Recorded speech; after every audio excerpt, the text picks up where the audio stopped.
Well, I might just start, or time will get away from us all. So hi, everyone. I'm Monique, for those of you that I haven't met before. So we're really excited about tonight. We've got so many people joining us, and I think it's a really important conversation for us to have. So this evening, I'm just going to give us bring a welcome to everybody, and then I'll hand over to Michael Page, and Michael's going to be our moderator tonight. So welcome to this evening. For some of you who may not have come to an Open the Doors event before, I just thought to remind everyone about who we are. So we're innovative, it's all of us, exciting and an inclusive movement, merging revolution and resourcefulness. So bringing all of our bright minds from right around the world together, all of us passionately dedicated to making change in the lives of our elders, adults, loved ones and older people, but with the main focus being on people living with dementia, their loved ones and supporters. Open the Doors, we're 4 months old now and have over 500 people, or should I say visionary change makers, coming together on twice a month now with our global meeting, and then also our Keys to the Doors panels. And it's all about welcoming all voices, all change makers, all people, all of who are committed to being and making effective, positive change. Here in Australia, it's important for us to acknowledge our country. So I'd just like to acknowledge the Aboriginal and Torres Strait Islander people of the lands we are meeting on today. For me, I'm on Gundagara, Darug land. The Indigenous people are the traditional custodians of the land and the waterways upon which we live and work. We acknowledge and pay our respects to all traditional owners and elders, past and present. We extend that respect to any Aboriginal people and Torres Strait Islander people joining us here today. And we acknowledge that sovereignty has never been ceded. It always will and always will be Aboriginal and Torres Strait Islanders' land and waterways. So welcome again, and I'll hand over to Michael now. It's all yours.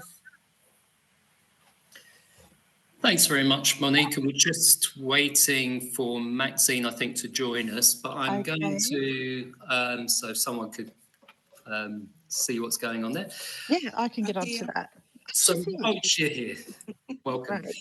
So welcome, everyone. Welcome to today's meeting, which is an ethical discussion, an open and honest conversation on the Long Goodbye campaign.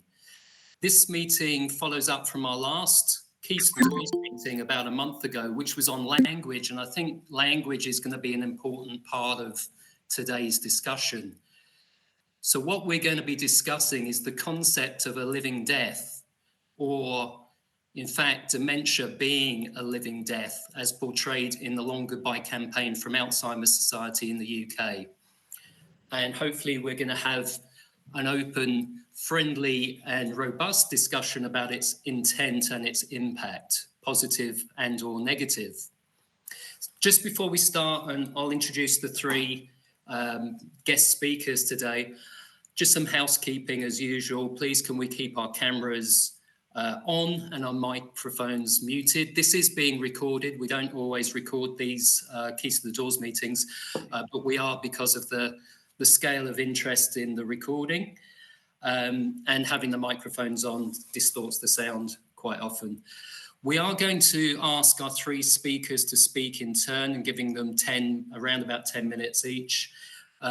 Please do use the chat function to put in messages and comments, and if you have specific questions for each of the speakers, do put that in. But don't interrupt the speakers as they have the floor, please. We will have a Q&A, a question and answer session after each speaker has spoken.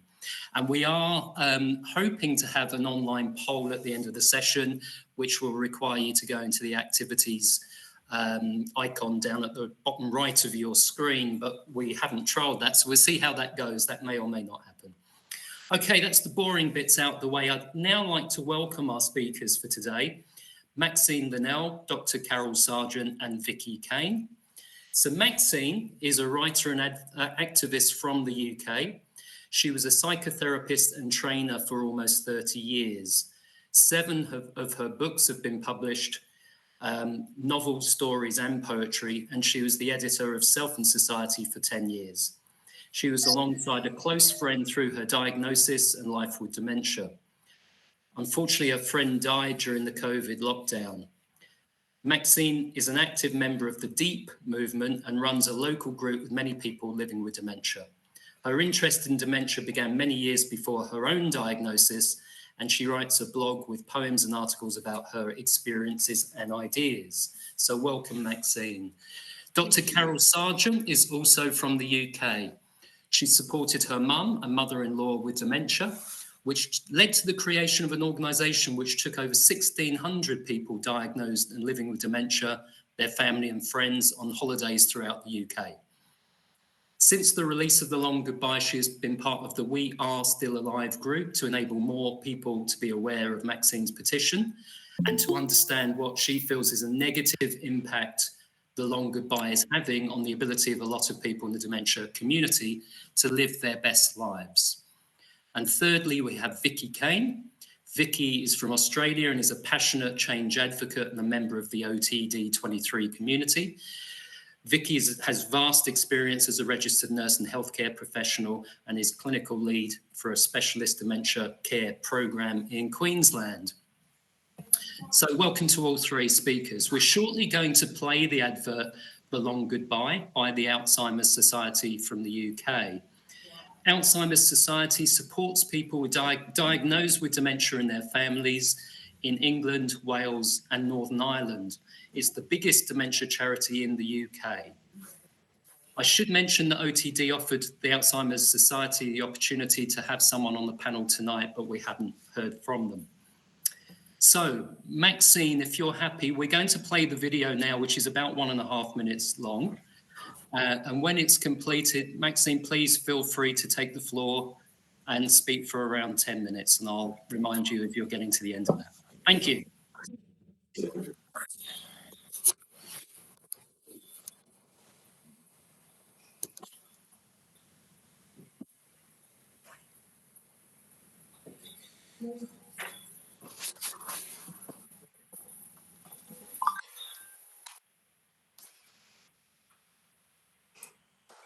On the 12th of May 2019, and she couldn't work out how to prepare a legendary roast anymore. The style icon of the Covington estate. Mum died as a fashionista the day she couldn't get dressed into her colourful outfits. Oh, okay, take time. Some of the outfits we'll all be glad to see the back of. She died as the Queen of Christmas when she refused to have dinner with the family. She died again when she asked me, her son, what my name was. She died as Dad's rock after 52 years of marriage, the day she looked straight through him. On the 10th of March 2024, Mum died the final time, surrounded by her family. With dementia, you don't just die once. You die again and again and again. Which is why at Alzheimer's Society, we'll be with you again and again and again.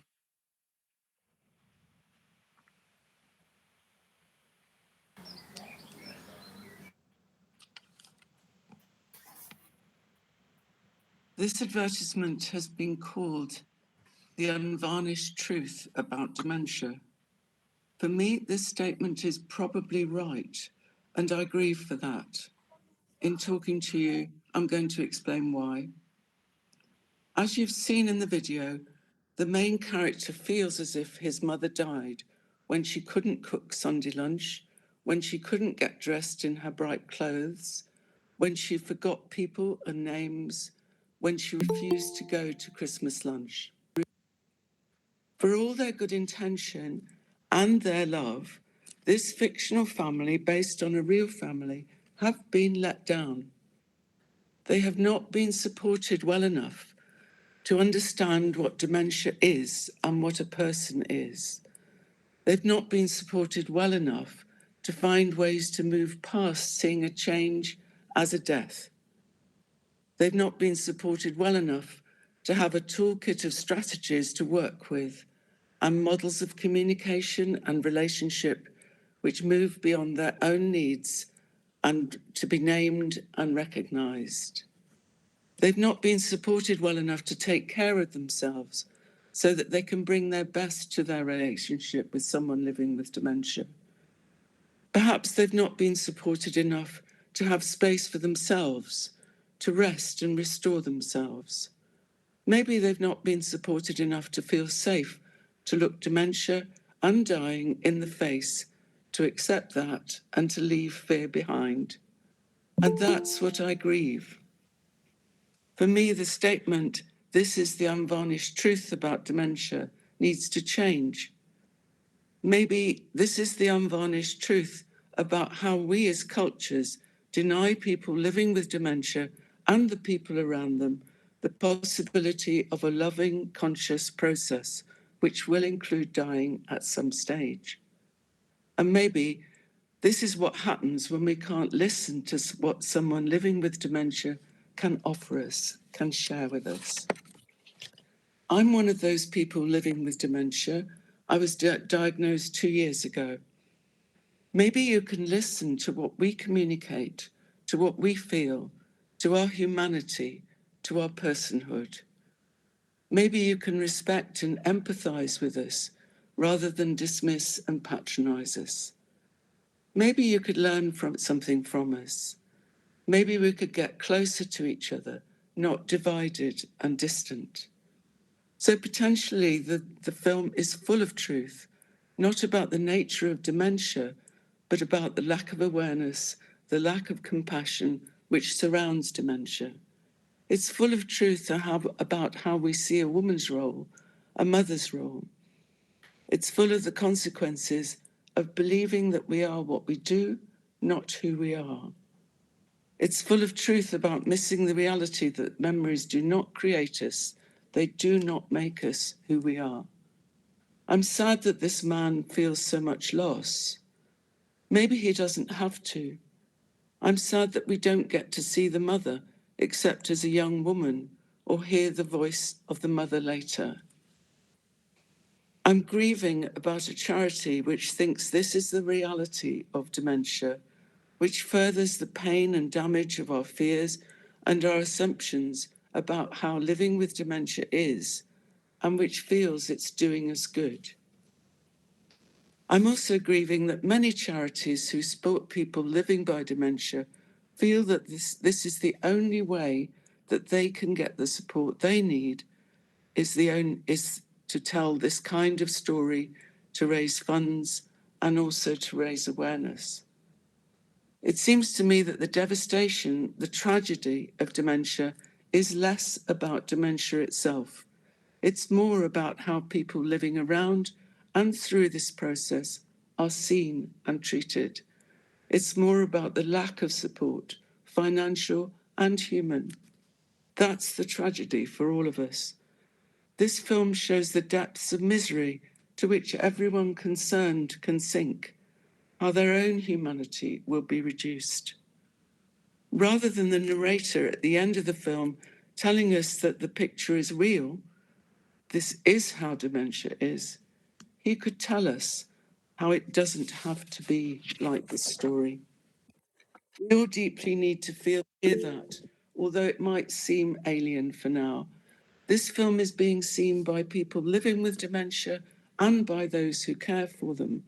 It's being seen by people who haven't yet encountered dementia. It's being seen by people who make decisions about the dementia and the future. It comes from the biggest dementia charity in the UK, so we're likely to believe it must be right.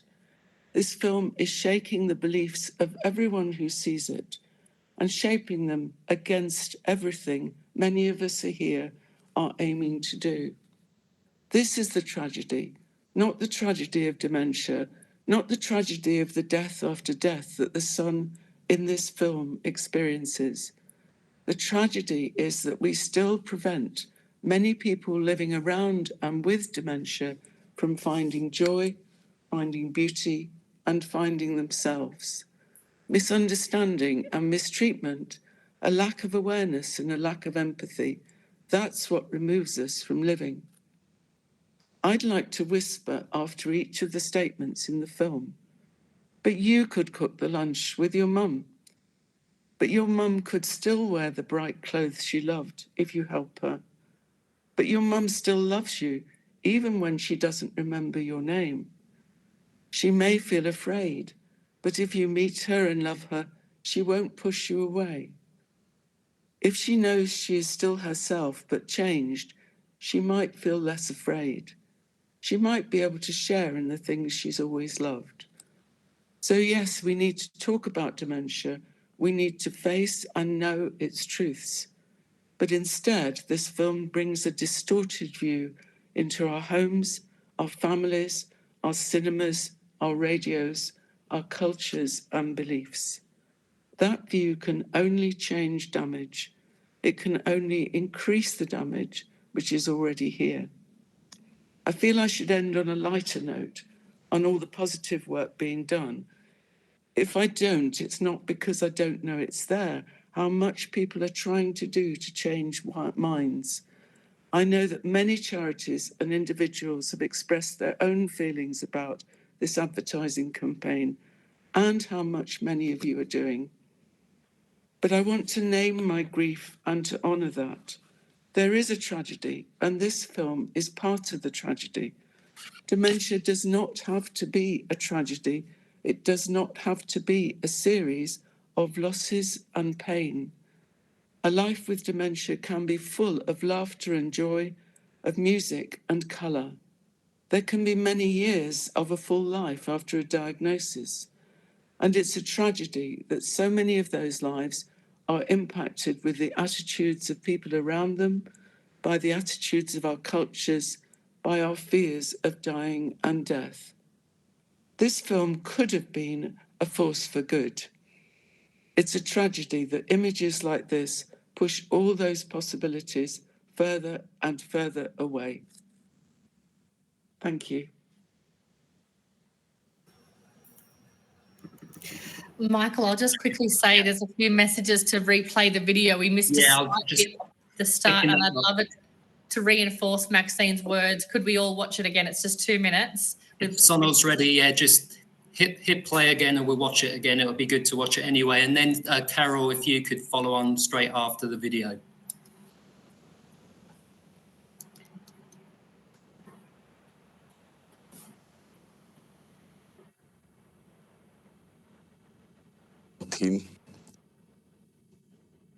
Mum first died on the 12th of May 2019, and she couldn't work out how to prepare a legendary roast anymore.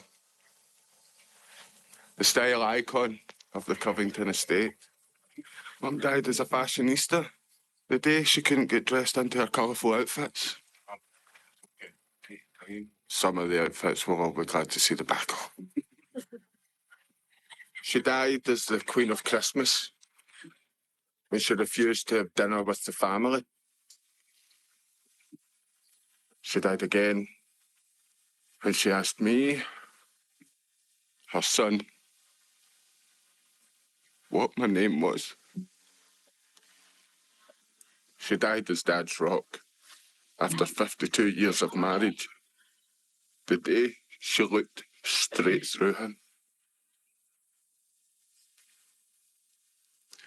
On the 10th of March 2024, Mum died the final time, surrounded by her family. With dementia, you don't just die once. You die again and again and again. Which is why at Alzheimer's Society, we'll be with you again and again and again. Okay, thanks for that. Carol, would you like to follow up on your comments? There we are. Can everybody hear me okay? Yep. Brilliant. So first thing is, thank you, Maxine, for such an open, transparent and balanced view of the long goodbye. As a person, as somebody who supported somebody you loved with dementia, and as a person who's now diagnosed with dementia and working really hard to live your best life and advocating for others diagnosed with dementia so they can have a better experience than you have and you are having. I'd also like to say thank you to my mum and my mother-in-law, who both had dementia, and they taught me how to communicate better and understand different perspectives. To my dad, for showing me what true love is in supporting my mum. And to two companions of my mum, Val and Christine, who taught me that I had to take the time to get to know my mum again in the present when she was living with dementia. And it's also thank you to all those other advocates and all those families, carers, including the family represented in the long goodbye, for all the support and love that they give their family members living with dementia. And I also want to thank the Alzheimer Society for everything they're doing to raise awareness around dementia so everybody can live a better life. But I, like Maxine, don't believe what the family is describing is something they should have to live through. I recognise that's how they feel. I've met lots of people who feel similarly. But I, like Maxine, thinks that there's a different perspective and a different approach that we can all take when we see parts of the people we live change. But that change with dementia is no different as we age or as others come to terms with different life-limiting diseases. When the advert was first released, I was criticised for being too positive about how people can live with dementia. I was told I was advocating the positive toxicity of dementia for my comments. And I want to absolutely state that I'm realistic about dementia. We as a family had really tough situations and we had to deal with them. And, you know, I'm realistic. Dementia does accelerate death. But I strongly believe life is about a beginning, a middle, and an end, and lots of bits in between. And that's how we need to consider dementia, with a balance of views throughout. One thing that makes me really sad is that unlike other life-limiting neurological diseases like Parkinson's and dementia, where people, you know, where 83% of people with Parkinson's can go on to develop dementia, and 50% of people with motor neuron disease can develop dementia. We don't listen, acknowledge, or trust the voices of people with dementia in the same way that we trust those voices from those other neurological diseases. And that, to me, is something we absolutely need to change. The release of the World Alzheimer's Report on Friday by Alzheimer's Disease International showed a staggering 88% of people living with dementia experience discrimination. And that just shouldn't be. I listened to Professor Lee Fay Low on Friday. Her message was that the depiction of dementia in the media is contributing to the ongoing stigma by modelling fear, shame, avoidance of dementia, minimal inclusion of voices of people diagnosed and living with dementia, dehumanising depictions of them, and reinforcement of the stereotypes of dementia as late stage. This saddened me, but it also gave me renewed hope that many others see what I see when I watch The Long Goodbye and other adverts on dementia. The reason I really wanted to speak today was because the re-release of The Long Goodbye has occurred. In fact, I'm now seeing it twice on every episode of a police series I'm watching on Channel 4 On Demand. Yes, the complaints of the adverts were upheld by the Advertising Standard Agency in the UK after investigating the largest number of complaints of any advert in the UK in 2024.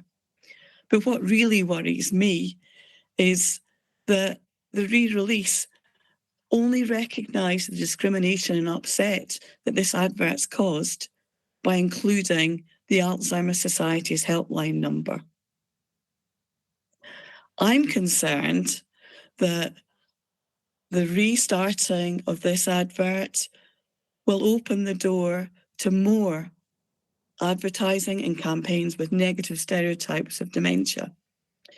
Indeed, Alzheimer's research in the UK have just re-released their advert, Change the Ending, and it's being broadcast too.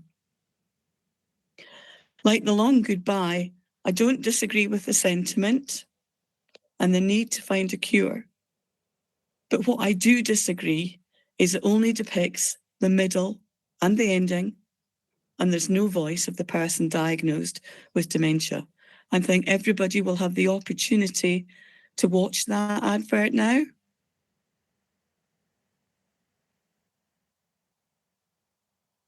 Sona, if you can play the advert now. Thank you.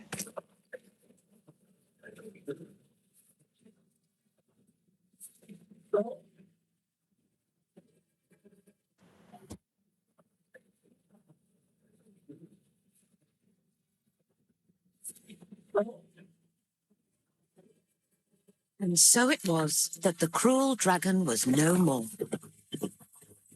And the prince and princess could be together forever, happily ever after. Except this wasn't the happily ever after we all know. For the prince had been struck by an invisible force, far more powerful than the dragon. Bit by bit, it robbed him of his charm and wit, constantly playing cruel tricks, trapping him inside a world he could no longer comprehend.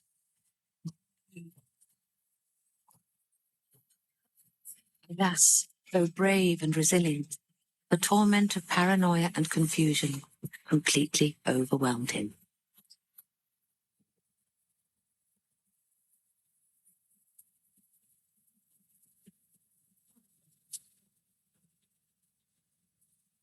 Turning her beloved Prince Charming into a stranger she no longer recognized.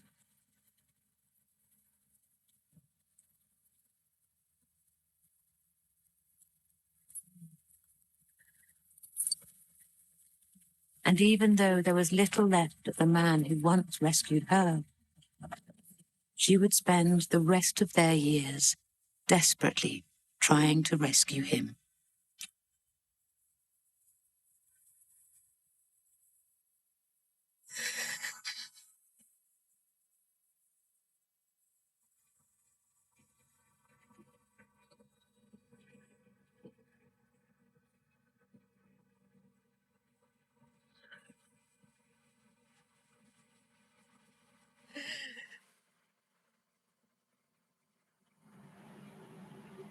Thanks, Sonal. Back to you, Carol. So I am by no way disagreeing that there needs to be research and we need to find a cure. Everybody would like that. But it's about having balance in the way we portray dementia. And like Maxine, I don't want to end in a negative place. I do believe there is renewed hope. There is a lot of hard work to change people's perceptions.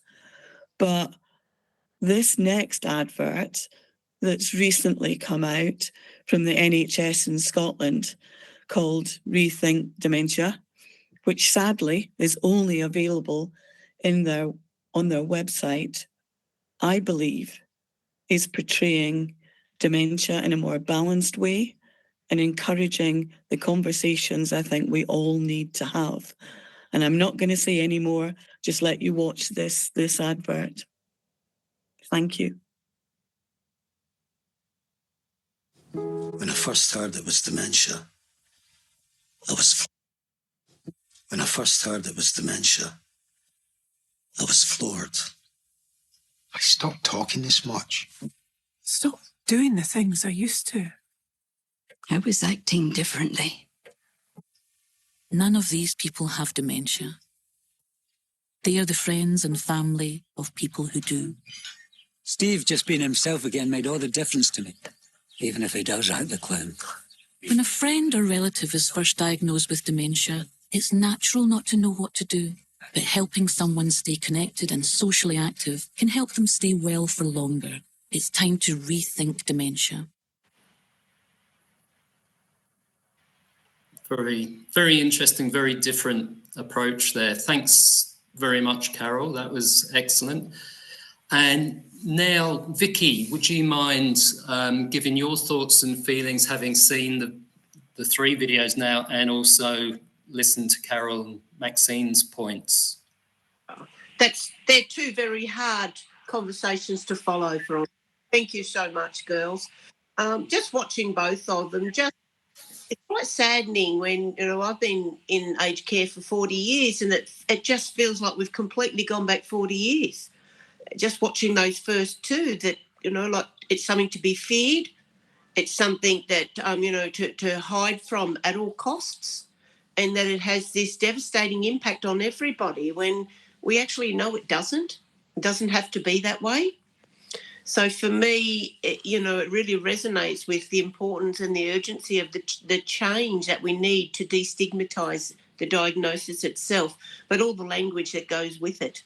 That's for me is key. I run a session today. We're just running a new carers in respite for people with dementia, and it continued to come through where spouses were saying, we just want to continue to live our best life. We just want to continue to be part of the community. We just want to continue going to the local RSL club without judgment, without people looking at us. So it continues that we're slowly shifting some of those parameters, thank goodness. But when I hear people still saying that they're fearful what others will think when they say they have a diagnosis of dementia or their loved one. So we've got carers that are isolating themselves at home because of the fear of what others will see and say when they're out and about. So for me, watching those 2 videos, without truly bringing a tear to your eye, you just have to shake your head and say, why in the year 2024 would anyone think that was a game changer? When we know what the numbers are for people living with dementia and their trajectory for those numbers is that, working with people with dementia, we know brings complete joy. For me, it brings joy.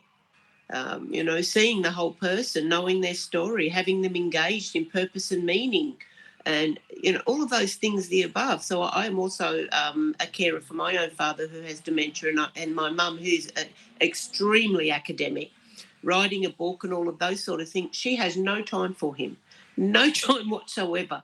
But that's okay. She's always been very short with him and that. So we go and take the pressure off her and stay with him a couple of days a week so he can do all the things and say all the things he wants to say without fear of burning her out, but also knowing that he wants to stay in his home. So how do we do that? We make sure that the community is engaged with him and all the services are available. And yes, you have to fight like everywhere else, but making sure that he can live his best life. I know I just took down a whole container full of rust remover because he's adamant that he's got to take the rust off these axe heads so he can build a shelf for mum. He can't walk. But anyway, that's what he's got to do. That's what he's got to do. So, just making sure that his life that he envisions for himself continues on. to the best of our abilities. So again, I can't imagine what that ad would do for my mother and the fear that would invoke in her of what the trajectory is with her husband and my father. Absolutely terrifying. And it just is very disappointing to see that when how many people on this panel have dementia or living with someone with dementia, carers, that most of us who do this know that life doesn't stop. It just does not stop.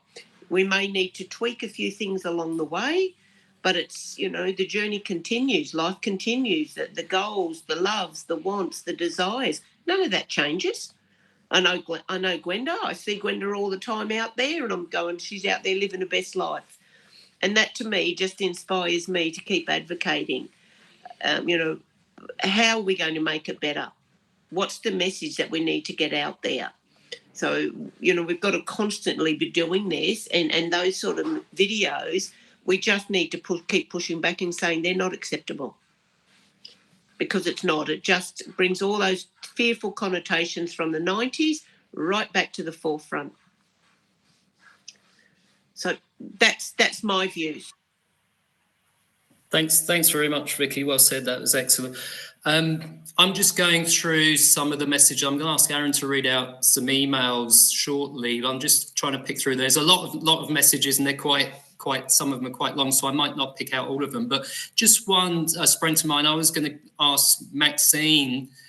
Also, Jackie made a point. Jackie Paul. There's an interesting response from Kate Lee, who's the CEO of Alzheimer's Society, who defends the message essentially because it's provoked an argument, a debate, and it's created controversy, yes, but her view is that people with dementia were consulted, and there was no other way that people weren't listening, the message wasn't getting through without this sort of negative, as you said, negative approach. What are your thoughts on that? And what has Alzheimer's Society's response been to you?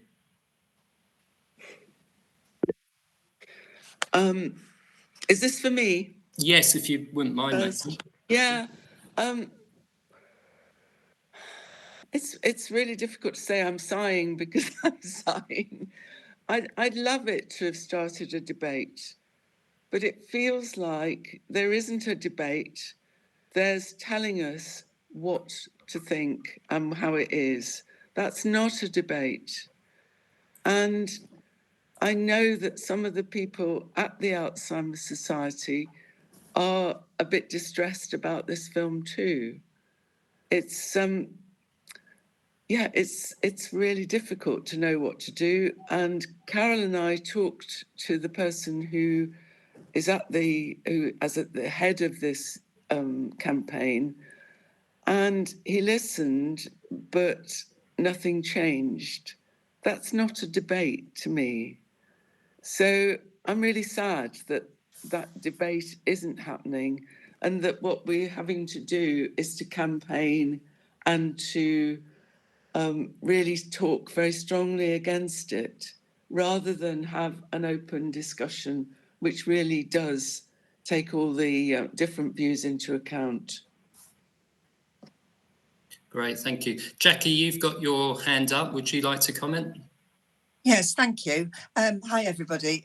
Yes, you probably saw I put a little extra message underneath and saying how furious I am. I'm ashamed to be in the UK at the moment with these messages that are coming out from what should be the most well-respected bodies. I've been poking and jabbing at them through social media for a little while about all this, and I've got a meeting with Kate Lee, the chief exec, and Catherine Gray, who's the head of research, on the 16th of October. I'm hopeful, but not too hopeful, to see where that'll go, particularly because my work is in reablement and rehab.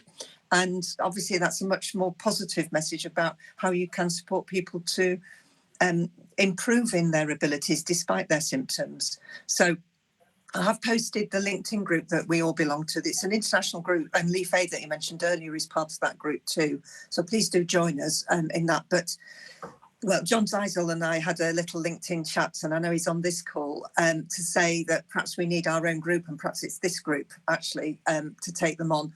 but I'm hopeful that we can bring them alongside because they are so well respected in this country. We need to get the message change coming out from them. But I'm doing my best. Yeah, great. Thanks for that. Kate White, I'll take your comment.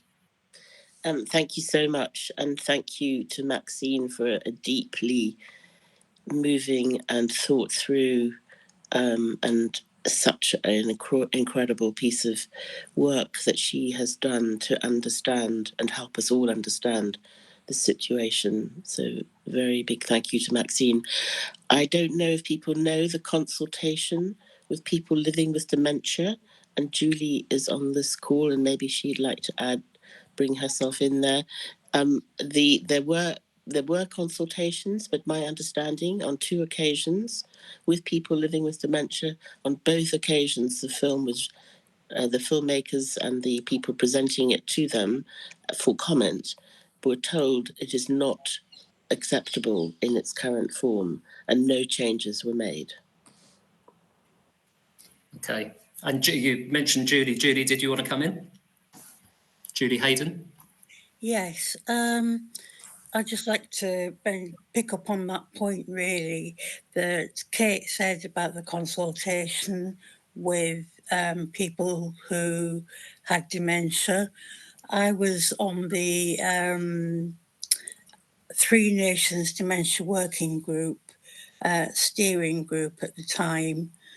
And what we tried to do is work as critical friends with the Alzheimer Society in supporting and adding the lived experience voice to their campaigns and their work. But when the advert was made, it was brought to us as a completed piece of filming before us, for us just to rub a stamp. And when they showed it to us, we were horrified. And right across the steering group, we absolutely panned it, saying exactly these points.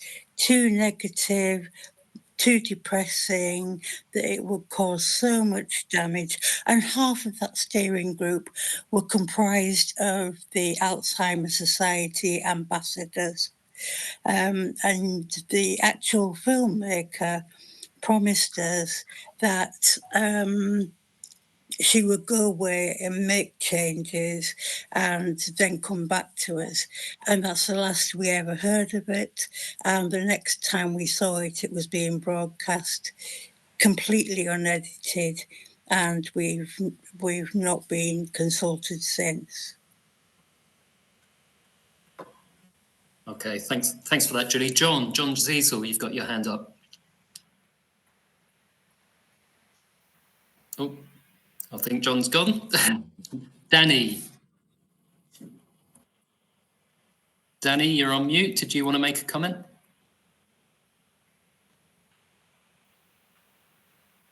No. No, hands have gone down now, so thanks for that. Aaron, would you mind? Sorry, I'm having tech issues. I can answer now. Oh, go ahead, John. Yep, go ahead, you're back. Go on.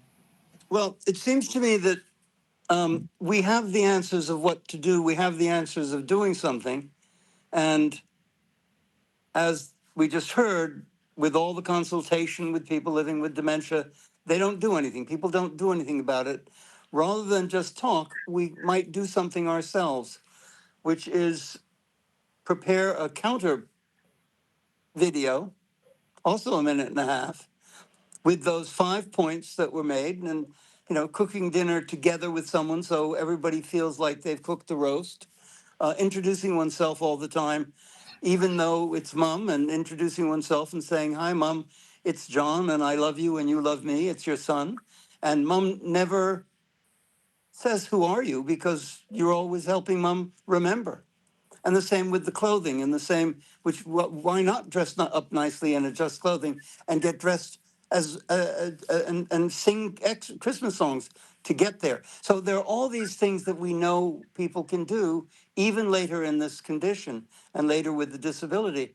So rather than just talk, which is very important, and those 3 presentations were brilliant, and insightful, we might think about what we might do. I'm a very action-oriented person, so that's an idea that and Jason, who's about to speak, answered my little critique and said, why don't we crowdfund for a video and put something together? And not say it's anger, not be negative and not put down what's already been done, but provide a rich and beautiful alternative. So that's an idea, Michael. Thank you for letting me speak. No, great idea and great comments. What we like this meeting to be, this Keys to the Doors meeting, is an action meeting. So it would be good at the end. We're doing okay for time at the moment to maybe go away with a couple of potential actions. Jason, did you want to come back on that? Thanks, Michael.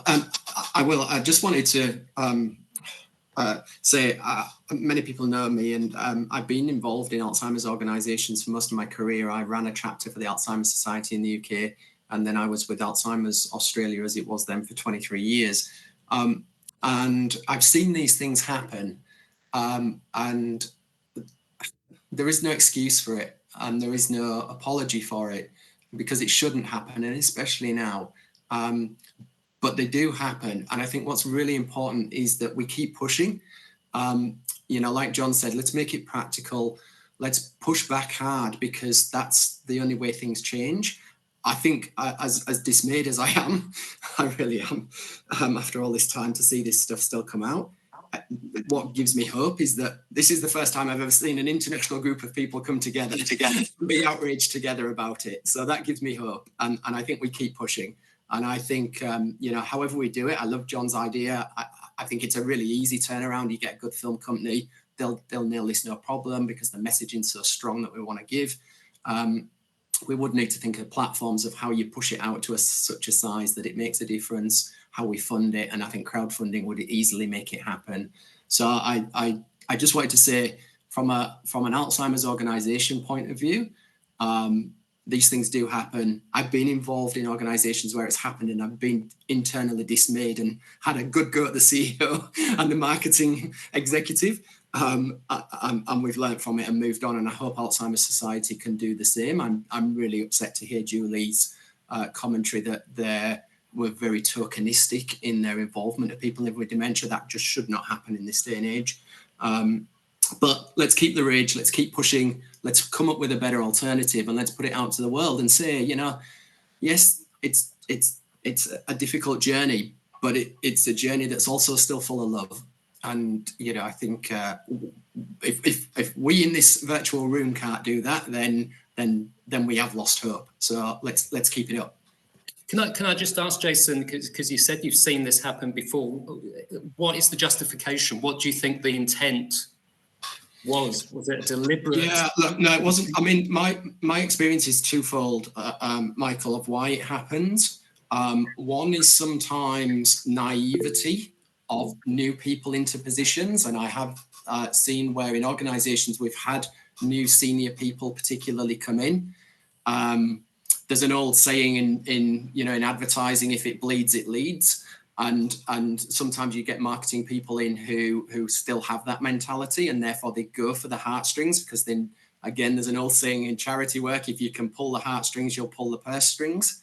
And I just think they're going for the emotional response of the world without thinking about the impact of people living with dementia in it. And so my experience is it doesn't usually come. Well, it never comes from a point of wanting to cause harm. Of course it doesn't. It often comes from a point of ignorance of new people coming in, or a naivety around what they're actually trying to achieve, but what the knock-on effects of that are, and they haven't really thought that through. The unintended consequences. John, you've had your hand up again. Do you want to make a quick... Well, just two things. One is, I once had a meeting with somebody who was looking for money for some Alzheimer's, curing the condition. And I said, well, let's get the message out of hope. I'm more than happy to help you if we can talk about it that way. He said, hope doesn't sell. I can only sell despair. I mean, it was black and white. But it seems to me, Jason, that you're being generous to say they don't know the alternative, they don't know the consequences. I think all those who come across with such negative points of view in positions of responsibility. As Jackie said, Jackie Poole has said she's been in touch with people for quite some time. There is no ignorance. There is no newness. Everybody knows the damage done by this kind of report. And I thought the very first presentation, Maxine's presentation, where she talked about her family seeing this dreadful stuff and people with dementia seeing it. So you're being generous to say, which is fine. I believe in generosity too.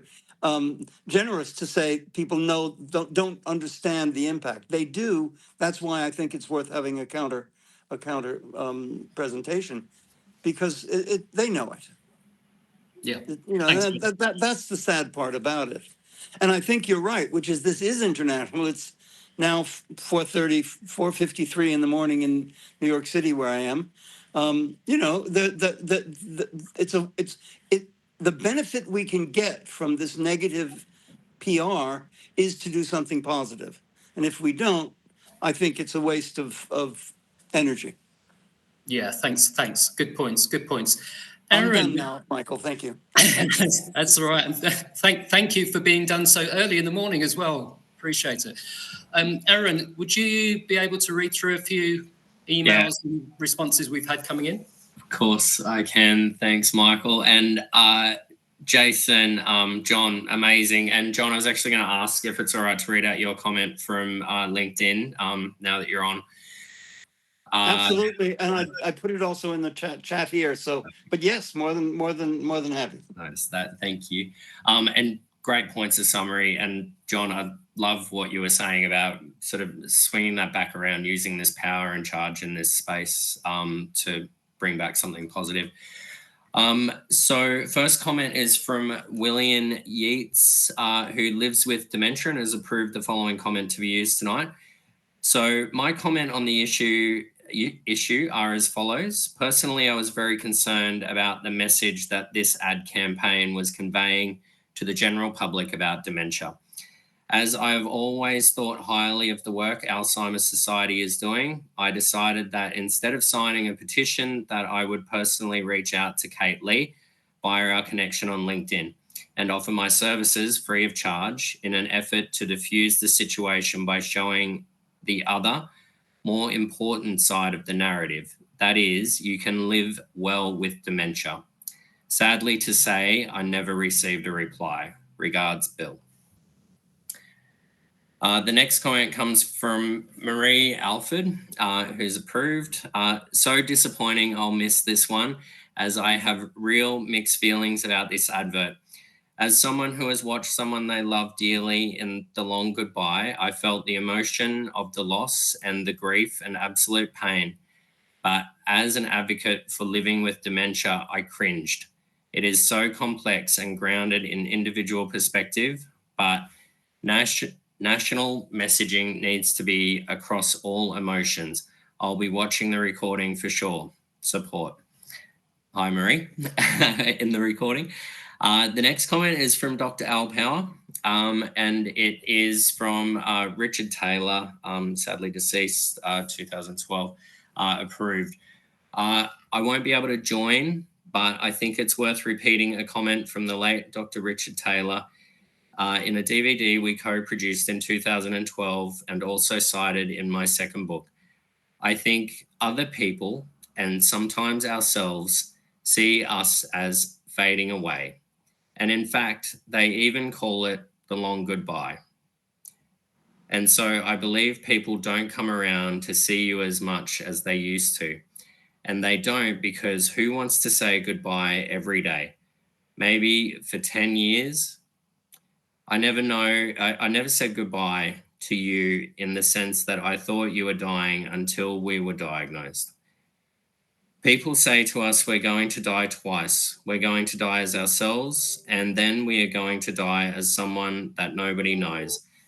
I don't believe this helps anyone, seeing people this way, thinking about them, and especially telling them with your eyes, telling them with your hugs, telling them with your behaviors that you used to perform and that you don't anymore, because it is just so painful to see you fading away.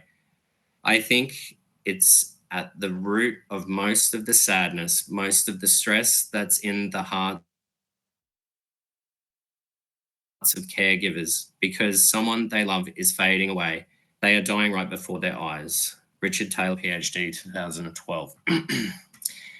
John, I'll just read your comment now. Founder, I'm Still Here Foundation and Hopeful Aging. I just watched the whole 2 minutes. What a shocking presentation of the despair narrative with no recognition of the deaths mentioned could have been turned positive with the right non-drug approach. So those are the comments from LinkedIn. I just had a couple of comments that I grabbed from the chat that I'll just quickly share here. So Julie, thank you. You spoke a second ago, but I just wanted to highlight your chat comment from 613. Words are so powerful and we must be careful in the vocabulary we choose. And I thought that was a beautiful comment to all of this. Gail Gregory, 611, using negative words breeds consequence, depression, stigma, and fear. Marlene, Sobigard, it is such a difficult watch. It almost makes me unable to breathe. It shows everything that is wrong in this area. It shows me why it is so difficult to get through with change. My mum is teaching me new depths of love every day as she is navigating the world with her all. That was a beautiful chat there. And just a final one here from Linda Werbeloff. This ad, in my opinion, is likely to make people abandon the person with dementia. It shows only one example and one side. It has nothing positive to offer in terms of anything other than the support they can offer. No information or education on the range of dementias and how families can assist. My comment just quickly there at the end, Maxine, and just to John, John's comments earlier, and Jason, I believe, what you presented tonight, that must be the follow-up ad. The structure that you explained in there, it was just perfect. That was my comments, my personal opinion. So I just wanted to chuck that in there at the end because I thought what you had framed out, it's the narrative, it is that positive approach, and it's kind of the perfect response back to it. But that's my piece. Thank you. Thanks very much, Aaron. And I can see that time's really moving on, but I think it was important to open up. There are no hands up now, so hopefully everyone's made their comments who wanted to, but I can see there are lots of comments in the chat that we would hopefully like to share in our newsletter and follow up to this meeting. I just want to, and I'll come to Maxine at the end for a final word, if that's okay, Maxine, but I just wanted to thank all our speakers, our panel, and also everyone who's contributed tonight, because I think it's a very important topic and obviously a very hot and controversial topic for many reasons. I hope everyone here took something away from the discussion and you continue the conversation with your networks and on your social media and through OTD. Just a very quick mention, OTD has a website, www.openthedoors.au. Please do join OTD 2030 for more conversations like this. And you can do that via the website on a very simple form tab. Next meeting is on the 22nd of October, Tuesday, at 6 p.m. Australian Eastern Standard Time, which is the same time as today. And the presenter is Vicki Cain from the Validation Training Institute. We're over time now, so I'm just going to, if everyone's happy, no one has any other comments immediately, I'm going to ask Maxine, would you like to wrap up the meeting and say goodbye? Yes, thank you. I'm feeling quite tearful because it's been a conflict and a battle here. And almost this is the first time there's been a sense of people really listening and being with us. So just that's wonderful and heartening. Thank you so much. That's all. Thank you. Nothing more to say. Thank you, everyone. Thanks, everyone. Bye, everybody.